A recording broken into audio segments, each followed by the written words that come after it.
Hi friends, இன்றைக்கி நம்ம இந்த ட்ராமாவோட அடுத்த எபிசோட் தான் பார்க்க போகிறோம். ஸோ லாஸ்ட் எபிசோடில் இதுவரை பார்த்துருந்தோம் அப்படின்னா ஹீரோ பார்த்திங்கன்னா ஹீரோனை கிஸ் பண்ணியிருந்திருப்பா. ஸோ அவளுக்கு ஒன்றும் புரியல, இப்போ என்ன நடந்துச்சு ஏது நடந்துச்சு அப்படின்ட்டு. ஸோ அப்படியே வெளியே எழுந்திரிச்சு ஓடிட்டுருக்கா, ஃபுல்லாகவே நனைஞ்சிருக்கால, இப்படியே வெளியே போக முடியாது. ஸோ ஹீரோவோட அந்த ஹூடியை தான் எடுத்து போட்டுட்டு அங்கேருந்து ஓடியே போயிடறா. இதுக்கப்புறம் பார்த்திங்கன்னா அந்த ப்ரெசன்டேஷன் பண்ணக்கூடிய நேரமும் வந்துருச்சு. ஹீரோ உங்கள் டீம் எல்லாருமே ரொம்பவே பதட்டமாக வெயிட் பண்ணிகிட்டு இருக்காங்க. ஹீரோயினுக்கு கால் பண்ணுறாங்க, ஆனால் அவள் ஃபோனையே எடுக்க மாட்றா. இதுக்கப்புறம் கிம்மு பார்த்திங்கன்னா இந்த ப்ரெசன்டேஷன் எல்லாத்தையுமே முடிச்சுட்டு வெளியே வந்துட்டுருக்கான். ஸோ 2 பேருமே பார்த்துக்கிறாங்க, ஆனால் பெருசாக எதுவுமே பேசலை. ஹீரோ பார்த்திங்கன்னா அப்படியே உள்ளே வந்துட்டுருக்கான். அந்த ப்ரெசன்டேஷனுமே ஸ்டார்ட் ஆகுது. ஸோ முன்னாடி உட்காந்துருக்கிற எல்லாத்தையும் பார்த்தோன்னே அவனுக்கு பார்த்திங்கன்னா கைகாலெலாம் நடுங்குது. ஸோ அப்படியே மைக்கு இறுக்கி பிடிச்சிட்ருக்கான், நம்ம கண்டிப்பாக பேசணும் அப்படின்ட்டு. ஸோ ஸ்டார்டிங்கே பார்த்திங்கன்னா தட்டுமாறுறான். சுற்றி இருக்கிற எல்லோரும் பார்த்திங்கன்னா பயங்கரமாக சிரிக்கிறாங்க. கிம்மு பார்த்திங்கன்னா ஒரு மாதிரி பார்க்குறான். ஸோ இவனுக்கு உள்ளே இருந்த கான்ஃபிடென்ஸ் எல்லாமே சுத்தமாக நொறுங்கிடுச்சு. ஸோ மைக்கே கீழே இறக்கிட்டான். அந்த நேரம் பார்த்திங்கன்னா ஹீரோயின் அந்த ஹூடியை போட்டுட்டு செல்ஃபோனை வச்சு லைட் அடிச்சுட்டே நின்றுட்டுருக்கா. ஸோ அவள் சொல்லியிருந்திருப்பாள்ல, உங்களுக்கு ரொம்பவே நர்வஸாக இருந்தது அப்படின்னா அந்த ரூமில் நான் மட்டும்தான் இருக்கேன் அப்படின்ற மாதிரி ஃபீல் பண்ணிவிட்டு என்கிட்ட சொல்லுங்கள் அப்படின்னு. ஸோ அதை நினச்சி நின்றுட்டுருக்கா. ஹீரோவும் பார்க்குறான். ஸோ உள்ளுக்குள்ளேருந்து ஒரு கான்ஃபிடென்ட் வருது. அவளை பார்த்துக்கிட்டே அவன் ஃபுல்லாமே வந்துட்டு எக்ஸ்பிளைன் பண்ணி முடிச்சிட்றான். இதுக்கப்புறம் ஹீரோயின் பார்த்திங்கன்னா அங்கேருந்து தெரிச்சு ஓடிட்டுருக்கா. ஸோ ஹீரோவும் பின்னாடியே வந்துட்டுருக்கான், ஒரு நிமிஷம் இல்லை அப்படின்ட்டு. இவ பார்த்திங்கன்னா அப்படியே நிற்கிறா. நம்ம ஒரு விஷயத்த கிளியர் பண்ணணும் அப்படின்ற மாதிரி திரும்புகிறா. ஹீரோ பார்த்திங்கன்னா வேகமாக வந்து ஹக் பண்ணிடுறான். ஸோ இவளுக்கு என்ன பண்ணுறதுனே தெரில. ஸோ இவ சில விஷயங்களை யோசிச்சு பார்க்குறா. நான் யார், எதுக்காக இங்கே வந்தேன் அப்படின்ற விஷயங்கள் தெரிஞ்சிச்சு அப்படின்னா நீங்கள் இந்த மாதிரி என்கிட்ட நடந்துக்கவே மாட்டீங்க அப்படின்ட்டு. ஸோ இவ வந்து சொல்ல வரா, நான் யாருன்னா அப்படின்ட்டு. அப்போ ஹீரோ பார்த்திங்கன்னா டபக்குன்னு மயக்கம் போட்டே விழுந்துடுறான். அவளுக்கு என்ன பண்ணுறதுனே தெரில. ஸோ இவங்க டீம் மெம்பர்ஸ் எல்லாருமே அந்த நேரத்துக்கு வந்துடுறாங்க. ஹீரோ பார்த்திங்கன்னா அவனோட ரூமில் ரெஸ்ட் எடுத்துகிட்டு இருக்கான். அந்த இடத்துக்கு செக்ரட்டரி பொண்ணு வரா. நான் அவங்க அசிஸ்டண்ட்டாக இருக்கும்போது நான் உங்களை ரொம்பவே தப்பாலாம் யோசிச்சு வச்சுருந்தேன். ஸோ அதனால் உங்கள் ஃபீவருக்கு கொஞ்சம் டேப்லெட்லாம் எடுத்துகிட்டு வந்திருக்கேன் அப்படின்ட்டு. ஆனால் இவன் பார்த்திங்கன்னா இல்லை வேணாம் அப்படின்ற மாதிரி சொல்கிறானா. ஃபேஸே மாறிடுது. ரொம்பவே சோகமாக ரிட்டன் போகிறாளா. ஒரு நிமிஷம் நில்லுங்க அப்படின்ட்டு அந்த டேப்லெட்டை வாங்கி போட்டுக்கிறான். ஸோ இவளுக்கு பார்த்திங்கன்னா பயங்கர ஹாப்பி ஆயிடுது. ஸோ அந்த ப்ரெசன்டேஷனை பற்றி சொல்கிறா. நீங்கள் பேசி முடிச்சதுக்கப்புறம் ஏதோ நானே ஜெயித்த மாதிரி ஃபீல் பண்ணேன் அப்படின்ட்டு. ஸோ ஹீரோக்கும் ஹாப்பியாக இருக்க. சரி பாஸ், நீங்கள் கொஞ்சம் ரெஸ்ட் எடுங்க அப்படின்ட்டு அவன் அங்கேருந்து போயிடறா. சரி இப்போ நாச்சும் தூங்கலான்ற மாதிரி நினைக்கிறான். அப்போ பார்த்திங்கன்னா அந்த கண்ணாடிக்காரன் வந்துட்டுருக்கான். ஸோ ஒரு ஃபேனை வாங்கிட்டு வரான். இதுலேருந்து நல்லா வெது வெதுப்பாக காற்று வரும், உங்களுக்கு நல்லா இருக்கும் அப்படின்னு சொல்லிட்டு போகிறான். சரி இப்போ நாச்சும் தூங்கலான்னு பார்த்தா அதுக்குள்ளேயே அந்த ஆன்ட்டி வராங்க. ஐயோ தங்கம், உனக்கு முடியலையா, நீ மயக்கம் போட்டு விழுந்துட்டே நான் கேள்விப்பட்டேன் அப்படின்ட்டு அவங்க கொஞ்சிட்டு அங்கேருந்து போகிறாங்க. சரி இப்போ நாச்சும் தூங்கலான்னு பார்த்தா அந்த யங்மேன் இருக்கான்ல, அவன் வந்துட்டுருக்கான். ஹீரோக்கு பார்த்திங்கன்னா செம்மையாக கடுப்பாயிருது. நீங்கள் இந்த ப்ரெசன்டேஷனை எதுக்கு பண்ணீங்க அப்படின்ற விஷயங்கள் எனக்கு நல்லாவே தெரியும். எல்லாமே ஹீரோயினுக்காக தானே. அவன் அந்த கிம்மோட கையில் மாட்டிடக்கூடாதுன்னு சொல்லிட்டு தானே இவ்வளோ விஷயங்கள் பண்ணீங்க. சரி, நான் அதை அக்செப்ட் பண்ணிக்கிறேன். ஆனால் ஹீரோயினோட கண்ணிலேருந்து ஒரு துளி கண்ணீர் கூட வரக்கூடாது அப்படின்ற மாதிரி அவன் அங்கேருந்து போயிட்டுருக்கான். ஸோ ஹீரோக்கு என்ன சொல்கிறதுன்னு தெரில. சரி இப்போ நாச்சும் தூங்கலான்ற மாதிரி நினச்சா அந்த இடத்துக்கு பார்த்திங்கன்னா ஹீரோயின் வந்துடுறா. நான் உங்ககிட்ட சில விஷயங்கள் பேசணும்னு நினைக்கிறேன், அதுக்கு முன்னாடி நீங்கள் கொஞ்சம் ரெஸ்ட் எடுத்துகிட்டு வாங்க அப்படின்ட்டு போயிடுறா. இவன் பார்த்திங்கன்னா இங்கே ரெஸ்ட் எடுக்கலாம் முடியாது அப்படின்ட்டு பின்னாடியே வந்துட்டுருக்கான். ஸோ 2 பேரும் உட்காந்து பேசுகிறாங்க. அப்போ ஹீரோ சொல்கிறான், நானே ஃபஸ்ட்டு நீ என்ன சொல்ல வந்த அப்படின்றத சொல்லிடுறேன் அப்படின்னு. நீ யார் என்ன அப்படின்ற விஷயங்களை சொல்கிறதுக்காக தானே வந்திருக்க. எனக்கு ஆல்ரெடி உன்னை பற்றி எல்லாமே தெரியும் அப்படின்ற மாதிரி ஹீரோ சொல்கிறான். இவளுக்கு ஷாக் ஆயிடுது. அது எப்படி உங்களுக்கு தெரியும் அப்படின்ட்டு. தெரியும், ஏன்னா நான் 3 வருஷத்துக்கு முன்னாடி ஒரு விஷயம் பண்ணேன், அதுக்காக தானே நீ என் கம்பெனிக்குள்ளே வந்த அப்படின்ற மாதிரி கரெக்டாக சொல்கிறான். ஸோ இவளுக்கு பார்த்திங்கன்னா அது எப்படி உங்களுக்கு தெரியும், எப்படின்னு சொல்லுங்கள் அப்படின்ற மாதிரி கேட்கும்போது இவன் ஒரு மாதிரி பார்க்குறான். அப்போ அந்த ஸ்மித்து நீங்கள் தானா, கடந்த 3 வருஷமாக எனக்கு அந்த பூக்களை அமுச்சு வச்சது நீங்கள் தானா அப்படின்ற மாதிரி கேட்குறா. ஸோ இவனும் பார்த்திங்கன்னா ஆமாம் அப்படின்ற மாதிரி சொல்கிறானா. ஸோ இவளுக்கு பார்த்திங்கன்னா ரொம்பவே கோவம் வந்துடுது. ஏன் எல்லாமே தெரிஞ்சு தெரியாத மாதிரி எதுக்காக நடிச்சிங்க, அப்போ நான் என்ன முட்டாளா அப்படின்ட்டு ரொம்பவே கத்திகிட்ருக்கா. சரி அன்றைக்கி என்ன தான் நடந்துச்சு அப்படின்ற மாதிரி கேட்கும்போது அதை நான் உங்ககிட்ட சொல்கிறேன், அதுக்கு எனக்கு கொஞ்சம் டைம் மட்டும் கூட. ஏன்னா இந்த விஷயங்கள் சொல்கிறதுக்கே எனக்கு இத்தனை வருஷம் ஆயிடுச்சு உங்ககிட்ட அப்படின்ற மாதிரி சொல்லிட்டு ரொம்பவே ஃபீல் பண்ணுறான். ஸோ இவ பார்த்தீங்கன்னா ரொம்பவே கோச்சிட்டு வந்தாரா. வர வழி ஃபுல்லாமே புலம்பிட்டே தான் வந்துட்டுருக்கா. இவனுக்கு எல்லா விஷயங்களுமே தெரிஞ்சிருக்கு. ஆனால் எதுவுமே தெரியாமல் என்கிட்ட நடிச்சிருக்கான் ஃப்ராடு அப்படின்ட்டு. ஸோ பின்னாடி தான் ஹீரோவும் ஃபாலோ பண்ணிகிட்டே வந்திருப்பான் போல். பின்னாடி யாரும் நிற்கிற மாதிரி இவளுக்கு ஒரு ஃபீலிங்கு. ஸோ திரும்பி பார்த்தா அங்கே ஹீரோவே காணாம். சரின்னு சொல்லிட்டு வாழ்ந்துட்டே உள்ளே போயிட்டுருக்கா. இந்த கடந்த 3 வருஷமாக ஹீரோ பார்த்திங்கன்னா இவளுக்கு மட்டும் ஃப்ளவர்ஸ் அமுச்சு வைக்கலை. ஸோ அவங்க அப்பாவோட அந்த குப்பையெல்லாம் இருக்குல்ல, அந்த கடை குப்பை, அதை எல்லாத்தையுமே வந்துட்டு டெஸ்ட்ராய் பண்ணுறது, அப்புறம் அவங்க படியில் வந்து படிஞ்சிருக்கிற அந்த பனி எல்லாத்தையுமே க்ளீன் பண்ணுறது, இந்த மாதிரி வேலைகள் எல்லாத்தையுமே இவன் 3 வருஷமாக பார்த்துட்டே தான் இருந்திருக்கான். ஸோ அந்த விஷயங்கள் எல்லாத்தையுமே இப்போ தான் காட்டுறாங்க. இதுக்கப்புறம் கிம்மு பார்த்திங்கன்னா அவனோட கம்பெனிக்கு வரான். அவங்க எம்ப்ளாயிஸ் எல்லாருமே பேசிகிட்டு இருக்காங்க. கிம்மு எப்படி தோற்று போனார், இதுக்கு வாய்ப்பே இல்லையே, எப்படி ஹீரோ தோக்கடிச்சான் அப்படின்ற மாதிரி பேசுகிறாங்க. ஸோ இந்த விஷயங்கள் எல்லாத்தையுமே கேட்கும்போது இவனுக்கு பயங்கரமாக கோவம் வந்துட்டுருக்கு. அதே சமயம் இப்போ ஒரு ப்ராஜெக்ட்டுக்கு வந்துட்டு ப்ரெசன்டேஷன் கொடுத்துருப்பாங்கல்ல, ஸோ அதுக்கான வேலைகளை பார்க்க ஆரம்பிக்கிறாங்க 4 பேருமே. இப்போ ஹீரோ பார்த்தீங்கன்னா கிம்முக்கிட்ட போய் சொல்லிட்டு இருக்கான், இங்கே பாரு எல்லா விஷயங்களையுமே நம்ம ஹீரோன்கிட்ட சொல்லிடலாம் அப்படின்னு. இவனுக்கு பார்த்தீங்கன்னா செம்மையாக கடுப்பாயிடுது. இந்த ப்ரெசன்டேஷனில் நீ வின் பண்ணிட்ட அப்படின்றதுக்காக நான் உனக்கு தேவைப்படலை, அதனால என்னோட சீக்ரெட்டை போய் எல்லாத்துட்டையும் சொல்லணும்னு நினைக்கிறியா அப்படின்ற மாதிரி கேட்குறான். ஸோ ஹீரோக்கு பார்த்தீங்கன்னா நான் அந்த மாதிரி சொல்ல வரல, நீ எவ்வளோ நாள் இப்படி இருப்ப, ஸோ நீ ப்ராப்பராக சாரி கேளு, இந்த விஷயத்துலேருந்து நீ வெளியே வா அப்படின்ற மாதிரி சொல்கிறான். ஆனால் ஹீரோ என்ன சொல்ல வரான் அப்படின்றத அவன் புரிஞ்சுக்கவே மாட்டான். இதுக்கப்புறம் ஹீரோவோட தங்கச்சியை காட்டுறாங்க. இந்த பொண்ணு பார்த்தீங்கன்னா ஹாஸ்பிட்டல்லேருந்து டிஸ்சார்ஜ் ஆகிறா போல். ஆனால் கூப்பிட்றதுக்கு இவங்க அம்மாவோ அப்பாவோ யாருமே வரல. ஸோ ஹீரோ தான் ஒரு ஃப்ளவரை கொண்டு வந்து கொடுத்துட்ருக்கான். அண்ணா அவர் வரலையா? ஆமாம் ஆமாம், அவர் ரொம்ப பிஸியாக தானே இருப்பார் அப்படின்ற மாதிரி அவளே சொல்லிக்கிறா. ஸோ இதுக்கப்புறம் ஹீரோ பார்த்தீங்கன்னா அவளை ரொம்பவே சேஃபாக தான் வீட்டுக்கு கூப்பிட்டு வந்துட்டுருக்கான். இவள் பார்த்தீங்கன்னா அந்த ஸ்கார்ஃபை எடுக்கிறா. அப்போ அவள் கழுத்தில் போட்டிருக்கா அந்த நெக்லஸை ஹீரோ பார்க்குறான். அதை பார்த்தோன்னா செம்மையாக ஷாக் ஆகிடா. ஸோ இவள் பார்த்தீங்கன்னா இந்த நெக்லஸ் வந்துட்டு எனக்கு ரொம்பவே முக்கியமானது, நான் எப்போல்லாம் ரொம்பவே டவுனாக ரொம்பவே ஹர்ட்டிங்காக ஃபீல் பண்ணுறேனோ அப்போ இதை பார்க்கும்போது எனக்குள்ளே ஒரு ஹாப்பி வரும் அப்படின்ற மாதிரி சொல்லிகிட்ருக்கா. ஹீரோக்கு பார்த்தீங்கன்னா என்ன சொல்கிறதுனே தெரில.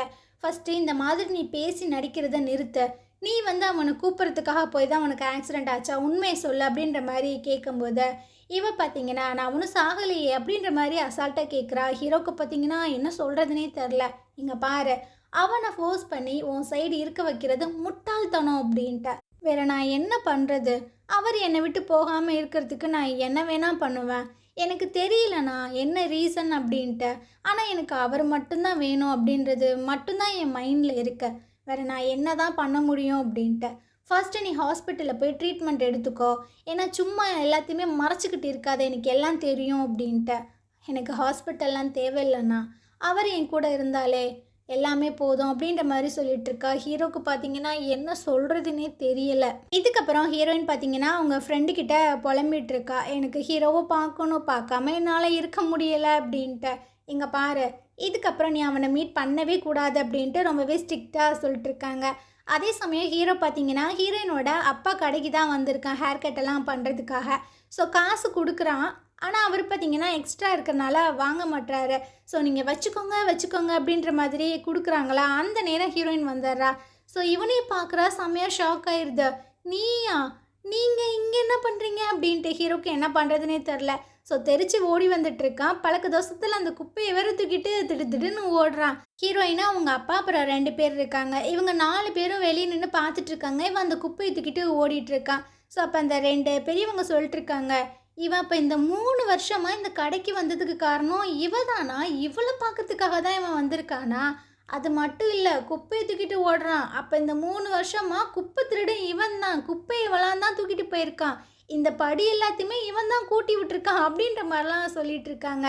ஹீரோயினுக்கு பார்த்தீங்கன்னா சந்தோஷத்தில் அழுகையே வந்துட்டுருக்கு. 3 வருஷமாக இவன் இந்த விஷயங்கள் எல்லாமே பண்ணியிருக்கானா அப்படின்னு. கொஞ்சம் நேரம் கழித்து ஹீரோ பார்த்தீங்கன்னா அப்படியே எட்டி பார்த்துட்ருக்கான், இவங்க எல்லாரும் உள்ளே போயிட்டாங்களா அப்படின்ட்டு. அப்போ பார்த்தீங்கன்னா யங்மேன் கிட்டேருந்து கால் வருது. கொஞ்சம் பதட்டமாகவே பேசுகிறான். என்னாச்சு, கொஞ்சம் பொறுமையாக சொல்லு அப்படின்ற மாதிரி கேட்குறான். என்ன சொன்னான் அப்படின்றது தெரில. அப்படியே மறுநாள் பார்த்தீங்கன்னா, இந்த யங் மேன் எல்லார்கிட்டயுமே சாரி கேட்டுட்ருக்கான். மன்னிச்சிருங்க, இது என்னோட தப்பு தான் அப்படின்ட்டு. ஸோ என்ன நடந்திருக்கு அப்படின்னா, இந்த ப்ரெசன்டேஷனில் வின் பண்ணியிருந்திருப்பாங்கல்ல, ஸோ அதுக்கான ஒரு ஈவெண்ட் ஒன்று நடக்கப்போது, அதுக்கு ஒரு பிளேஸ் வந்து கிடைக்கல. ஸோ அதை பற்றி பேசிகிட்டு இருக்கும்போது ஹீரோ வந்து சொல்கிறான், அதெல்லாம் நீங்கள் கவலைப்படாதீங்க, நான் ஒரு இடத்த வந்து புக் பண்ணிட்டேன் அப்படின்ட்டு. ஸோ ப்ராப்பராக இதுக்கு முன்னாடி நம்ம இன்வைட் பண்ணியிருந்தோம்ல, அந்த கஸ்டமர்ஸ் எல்லாத்துக்குமே மன்னிப்பு கேட்டு ஒரு லெட்டர் சென்ட் பண்ணி விடுங்க, பிளேஸை மாற்றிட்டோம் அப்படின்ட்டு. ஸோ இவங்க எல்லாத்துக்கும் பார்த்தீங்கன்னா ரொம்ப ஹாப்பியாக இருக்குது. அட நம்ம பாஸ் ஆகுது, ரொம்பவே சேஞ்சஸ்லாம் இருக்கே அப்படின்ட்டு. ஹீரோக்கும் பார்த்தீங்கன்னா கொஞ்சம் ஹாப்பியாக இருக்குது. இந்த ப்ராப்ளத்தை பார்த்தீங்கன்னா யங் மேன் ஹீரோயினுக்கு கால் பண்ணி சொல்லியிருந்திருப்பான் போல். ஸோ எங்களுக்கு உன்னோட ஹெல்ப் வேணும், உடனே வா அப்படின்ட்டு. ஸோ இவ பார்த்தீங்கன்னா திடுன்னு ஓடி வந்துட்டுருக்காப்பா. என் ஃப்ரெண்டு வேறு கையை பிடிச்சிக்கிறான், எங்கே பாரு நீ போகக்கூடாது, அவனை பார்க்கக்கூடாது அப்படின்ட்டு. அட போடா, எனக்கு ஹீரோ தான் வேணும் அப்படின்ட்டு இவ ஓடி வந்துட்டுருக்கா. வர வழி எல்லாமே ஹீரோ பற்றின மெமரிஸ் மட்டுமே தான் இருக்கு. ஸோ 3 வருஷமாக அவர் வந்துட்டு நம்மளை பின்னாடி இருந்தே ப்ரொடெக்ட் பண்ணியிருக்காரு அப்படின்ட்டு. ஸோ ரொம்பவே ஹாப்பியாக ஓடி வந்துட்டுருக்கா. இவளோட சந்தோஷத்தில் இடி விழுந்த மாதிரி அங்கே பார்த்தீங்கன்னா ஹீரோ அவனோட க்ரஷ் கூட வந்துட்டுருக்கான். அதுவும் ரொம்ப ஹாப்பியாக சிரித்து பேசிட்டு வந்துட்டுருக்கான். அந்த பொண்ணு காருக்குள்ளே போகும்போது அவள் தலையெல்லாம் இடிக்கக்கூடாதுன்னு கையெல்லாம் வச்சு சேஃபாக பார்க்குறான். இதெல்லாம் பார்க்கும்போது இவளுக்கு பார்த்தீங்கன்னா வயிறு அப்படியே திகுன்னு எரியுது. அப்புறம் ஹீரோவும் அவங்க க்ரஷும் தான் பேசிகிட்டு இருக்காங்க. ஸோ அந்த பொண்ணு கேட்குறா, 3 வருஷத்துக்கு முன்னாடி இப்படி என்ன தான் நடந்துச்சு அப்படின்னு. இவன் பார்த்தீங்கன்னா எதுவுமே சொல்ல மாட்டானா. ஸோ ரொம்பவே மோசமாக தான் நடந்திருக்கும் போல், யாருக்கு எதுவும் ஆயிடுச்சா அப்படின்ற மாதிரி அடுக்கடுக்காக கேட்குறா. ஆனால் ஹீரோ பார்த்தீங்கன்னா எதுவுமே சொல்லலை, ரொம்பவே சைலண்ட்டாக தான் இருக்கான். இதுக்கப்புறம் அவங்க எம்ப்ளாயீஸை காட்டுறாங்க, எல்லோரும் பயங்கரமாக ஒர்க்கெல்லாம் பண்ணிகிட்ருக்காங்க. ஸோ கொஞ்சம் நேரம் சாப்பிட்டுட்டு அதுக்கப்புறம் வேலையை பார்க்கலான்னு உட்காந்துட்டு இருக்கும்போது பேசுகிறாங்க. ஆமாம், நம்ம பாஸ் வந்து டேட் பண்ணுறாங்களோ, இன்னும் வரல, அப்போ கண்டிப்பாக டேட் பண்ணுறாங்க அப்படின்ட்டு. ஹீரோயினுக்கு பார்த்தீங்கன்னா பயங்கரமாக கடுப்பாயிட்ருக்கு, ஏன் அவன் வரல அப்படின்ட்டு. இதுக்கப்புறம் ஆன்ட்டிக்கிட்ட கூப்பிட்டு பேசிகிட்டு இருக்கா. ஸோ உண்மையை சொல்லி ஏதோ ஒன்று நடந்திருக்கு என்ன அப்படின்ட்டு. இவளும் பார்த்தீங்கன்னா எல்லா விஷயங்களுமே சொல்லிடுறா. 3 வருஷத்துக்கு முன்னாடி என்னோட அக்கா வந்து இங்கே இறந்து போனா. ஸோ அதை ரிவெஞ்ச் வாங்கணும் அப்படின்றதுக்காக தான் நான் வந்து இந்த கம்பெனிக்குள்ளேயே வந்தேன். ஆனால் நான் இப்போ பாஸை லவ் பண்ணுறேன் அப்படின்ட்டு. அடிப்பாவி, ரிவெஞ்ச் பண்ணுறதுக்காக வந்தியா அப்படின்னு இவங்களே ஷாக் ஆகிட்டுருக்காங்க. ஸோ என்னை காப்பாற்றுங்க ப்ளீஸ், இப்போ நான் என்ன பண்ணுறது அப்படின்ற மாதிரிலாம் கேட்டுட்ருக்கா. இப்போ பார்த்தீங்கன்னா இவங்களுக்கு வாமிட் வர மாதிரியே இருக்குது. ஸோ அதனால் அவங்க திடுன்னு ஓடுறாங்க. அதே சமயம் அந்த யங் மேனும் கண்ணாடியும் பார்த்தீங்கன்னா ஒரு பெரிய போர்டை தூக்கிட்டு வந்துட்டுருக்கானுங்க. ஸோ ஹீரோவும் அப்போ தான் வந்திருப்பான், அவனும் ஹெல்ப் பண்ணிகிட்ருக்கான். ஹீரோ பார்த்தீங்கன்னா, இதுக்கப்புறம் நீங்கள் யாருமே என்னை பாசுன்னு கூப்பிடாதீங்க, என்னோடய ஃபஸ்ட்டு நேமை வச்சே சொல்லுங்கள். ஸோ உங்களுக்கு என் பேர் தெரியும்ல அப்படின்ட்டு இவனோட பேரை சொல்ல வரான். அட் அ டைமில் 2 பேர் பார்த்தீங்கன்னா அப்படியே கொமட்டிட்டு அங்கேருந்து ஓடுறானுங்க. ஹீரோக்கா, நம்ம பேர் என்ன அவ்வளோ மோசமாவா இருக்குது அப்படின்ற மாதிரி யோசிச்சுட்ருக்கான். பின்னாடி பார்த்தீங்கன்னா ஹீரோயின் வந்து கத்திகிட்ருக்கா, பாஸு அப்படின்ட்டு. ஸோ இவனும் திரும்பி பார்க்குறானா, என்ன பேசுறதுன்னு தெரில. இவனும் கொஞ்சம் நேரம் ஸ்டன் ஆகி தான் நிற்கிறான். ஐயோ, இந்த மோடுக்கு நம்ம அப்புறமாட்டி வரலாம் அப்படின்ட்டு. பாஸு ஒரு ப்ராப்ளம் அப்படின்ற மாதிரி சொல்லிவிட்டு எல்லாத்தையும் பார்த்தீங்கன்னா வரிசையாக காரில் ஏற்றிட்டுருக்காங்க. ஸோ இவங்க சாப்பிட்டாங்கல்ல, அது ஃபுட் பாய்சன் ஆயிடுச்சு போல். ஸோ ஹீரோ தான் எல்லாத்தையுமே ஹாஸ்பிட்டலில் கொண்டு போய் அட்மிட் பண்ணுறதுக்கு போயிடுறான். இதுக்கப்புறம் ஹீரோயின் பார்த்தீங்கன்னா கொஞ்சம் கொஞ்சமாக வேலையை பார்க்குறா. இருந்தாலும் அவளுக்குமே முடியல, ஒரு கட்டத்தில் மயங்கியே விழுந்துறா. அப்போ பார்த்தீங்கன்னா, அம்மா, அக்கா, இன்னும் கொஞ்ச நேரத்தில் நானும் உங்கள் கூடலாம் வந்துடுவேன் அப்படின்ற மாதிரிலாம் சொல்லிகிட்டு இருக்கா. ஸோ அப்படியே கண்ணை மூட போகிற நேரத்தில் அங்கே பார்த்தீங்கன்னா ஹீரோ தான் வந்துட்டுருக்கான். ஸோ அப்போவுமே இவன் மனசுக்குள்ள, எனக்கு இந்த கடைசி நேரத்துலையுமே எதுக்கு எங்கள் அம்மாவோட ஞாபகம் வரல, அக்காவோட ஞாபகம் வரல, எதுக்கு இந்த பாஸோட ஞாபகம் வருது அப்படின்ற மாதிரியே நினச்சிட்ருக்கா. ஸோ ஹீரோ பார்த்தீங்கன்னா அவளை தூக்கிட்டு ஹாஸ்பிட்டலுக்கு வந்துட்டுருக்கான். நேரம் கழிச்சு ஹீரோயின் பார்த்தீங்கன்னா கண்ணை முழிச்சு பார்க்குறான், அம்மா நம்ம எங்கே இருக்கோம் அப்படின்ட்டு. ஸோ இவங்களோட டீம் மெம்பர்ஸ் எல்லாருமே அந்த ஹாஸ்பிட்டலில் தான் அட்மிட் ஆகிருக்கானுங்க. ஸோ பக்கத்தில் ஒரு சவுண்டு கேட்குது, இது என்னோட தப்பு தான், நான் தான் ஒரு நல்ல ஃபுட்டை உங்களுக்கு கொடுக்கல அப்படின்ட்டு. ஹீரோவோட க்ரஷ் இருக்காங்கல்ல, அவங்களும் பக்கத்தில் தான் அட்மிட் ஆகிருக்காங்க. ஸோ ஹீரோ எங்கே அப்படின்ற மாதிரி கேட்கும்போது, அவன் தான் தனியாக எல்லா வேலையுமே பார்த்துட்ருக்கான் அப்படின்ட்டு. அப்போ அவர் அந்த ஃபுட்டை சாப்பிட்லையா அப்படின்ற மாதிரி கேட்கும்போது, அவனும் தான் சாப்பிட்டான், இருந்தாலும் மேனேஜ் பண்ணிப்பான். இந்த விஷயங்களுக்காக நான் தான் வருத்தப்படணும், நீ ஏன் வருத்தப்படுற? ஏன்னா ஹீரோவும் எனக்கு பிடிக்கும், உனக்கும் பிடிக்குமா அப்படின்ற மாதிரி ஹீரோட க்ரஷ் வந்து கேட்குறாங்க. இவளுக்கு என்ன சொல்கிறதுனே தெரில. ஆனால் இப்போ வந்துட்டு நீ தான் அவனுக்கு தேவைப்படுற, ஸோ நீ இப்போ போய் ஹெல்ப் பண்ண, இதுக்கப்புறம் நம்ம ஃபைட்டை வச்சுக்கலாம் அப்படின்ற மாதிரி சொல்கிறா. ஸோ ஒரு மாதிரியும் பார்க்குறா. ஒரு வேளை ஹீரோ வந்துட்டு எதுவும் சொன்னானா அப்படின்றது தெரியலை. ஹீரோயின் பார்த்தீங்கன்னா பரபரப்பாக உள்ளே வந்து பார்க்குறா. ஹீரோ தான் தன்னந்தனியாக எல்லா வேலையுமே ஆல்மோஸ்ட் முடிச்சிட்டான். ஸோ ஒரு ஏணியில் மேலே ஏறி நின்று தான் பேனர் கட்டிகிட்டு இருக்கான். அங்கே இறங்கும்போது அது பார்த்திங்கன்னா ஷேக் ஆகுது. ஆத்தாடி கீழே விழுந்துருவோமோ அப்படின்ற மாதிரி போகும்போது கரெக்டாக ஹீரோயின் பார்த்திங்கன்னா பிடிச்சிட்றா. ஸோ ஹீரோவும் அப்படியே பார்க்குறான், நீ இங்கே என்னம்மா பண்ணுற அப்படின்ட்டு. இதுக்கப்புறம் அவனுக்கு கொஞ்சம் உடம்பு சரியில்லைல்ல, ஸோ அப்படியே வந்து கொஞ்சம் படுத்திருக்கான். ஹீரோயின் வந்து சொல்லிகிட்ருக்கான், ஹாஸ்பிட்டல் போகலாம்ல அப்படின்ட்டு. நல்லா ரெஸ்ட் எடுத்தாலே நான் சரியாகிடுவேன் அப்படின்ற மாதிரிலாம் சொல்லிகிட்ருக்கான். இவ பார்த்தீங்கன்னா நான் இங்கே ஸ்டே பண்ணலாமா அப்படின்ற மாதிரி கேட்டுறா. இவனுக்கு என்ன சொல்கிறதுனே தெரில. நான் உங்கள் கூட இங்கே ஸ்டே பண்ணணுன்னு நினைக்கிறேன் அப்படின்ற மாதிரி திரும்பவும் சொல்கிறா. இவன் பார்த்தீங்கன்னா இல்லை, அதுக்கு டிசர்வ் ஆன பர்சன் நான் கிடையாது, என்னை மன்னிச்சிடு அப்படின்ற மாதிரி சொல்கிறான். ஸோ இவ பார்த்தீங்கன்னா 3 வருஷமாக தனியாளாக இந்த விஷயங்கள்னால ரொம்பவே கஷ்டப்பட்டுட்டு இருந்திருக்கீங்க. அதுக்கு சாரி சொல்லலைன்னா என்ன தான் ஆகிற அதெல்லாம் எந்த ஒரு பிரச்சனையுமே இல்லை. அன்னைக்கு என்ன நடந்துச்சு அப்படின்றது எனக்கு தெரியாது. ஆனால் அதுக்கு வேற ஒரு ரீசன் இருக்குது. நீங்கள் அதுக்கு காரணம் கிடையவே கிடையாது. நான் உங்களை நம்புகிறேன். என்ன விஷயம் நடந்தாலும் சரி, என்ன தான் தப்பாக இருந்தாலுமே நான் உங்கள் சைடு தான் இருப்பேன் அப்படின்ற மாதிரி ரொம்பவே அழுத்தி சொல்லிகிட்ருக்கா. இவனுக்கு என்ன சொல்கிறதுனே தெரில. கடந்த 3 வருஷமாக எனக்கே தெரியாமல் நீங்கள் என்னை பாதுகாத்துட்டு இருந்திருக்கீங்க. போதும், நீங்கள் கஷ்டப்பட்டது எல்லாமே. இதுக்கப்புறம் என்ன தான் நடந்தாலும் எந்த சிச்சுவேஷன்லையுமே நான் உங்களை சப்போர்ட் பண்ணுவேன் அப்படின்ற மாதிரி சொல்கிறா. ஸோ ஹீரோக்கு பார்த்தீங்கன்னா ரொம்பவே ஹாப்பியாகிடுது, சந்தோஷத்தில் அழுகையே வந்துடுது. ஸோ இவ்வளோ நாள் அவன் சுமந்த அந்த சுமையை இறக்கி வச்சுட்டான். ஏன்னா ஹீரோயினோட அக்கா இறந்ததுக்கு தானும் ஒரு காரணம் தான் அப்படின்ற மாதிரி தான் அவன் ஃபீல் பண்ணிகிட்டு இருந்திருப்பான். ஸோ அதை ப்ராப்பராக சாரி கேட்டு அந்த விஷயங்களை விட்டுட்டானா, அதனால ரொம்பவே ஹாப்பியாக ஃபீல் பண்ணுறான். ஸோ ஹீரோயினை பார்த்தீங்கன்னா ஹக் பண்ணிக்கிறான், இவளும் ஹக் பண்ணிக்கிறா. இதுக்கப்புறம் 2 பேரும் கிஸ் பண்ணுறாங்க. ஸோ இந்த இடத்துல இந்த எபிசோட் முடியுது. நாளைக்கு நம்ம அடுத்த எபிசோட் பார்க்கலாம். இந்த ட்ராமா உங்களுக்கு பிடிச்சிருந்தது அப்படின்னா கண்டிப்பாக நம்ம சேனலுக்கு சப்போர்ட் பண்ணுங்கள். தேங்க்யூ.